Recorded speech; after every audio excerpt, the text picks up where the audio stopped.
In 2018, LEGO released the set Ocean's Bottom in the classic theme, so it is primarily intended to provide pieces and inspirations for custom creations. Using this assortment, I wanted to build a steam locomotive, and this is what I came up with, a little 440 steamer.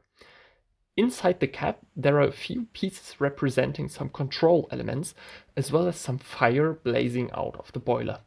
The fire is just clamped in place by the yellow bracket, so it can slightly move around. One minifigure can fit inside the cab comfortably. Behind the cab, a coal bunker is located.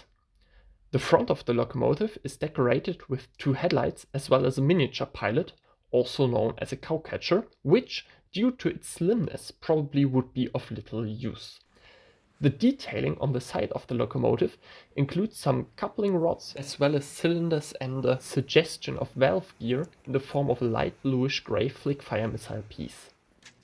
The locomotive is built in standard gauge, meaning it fits on regular LEGO tracks, at least on straight sections.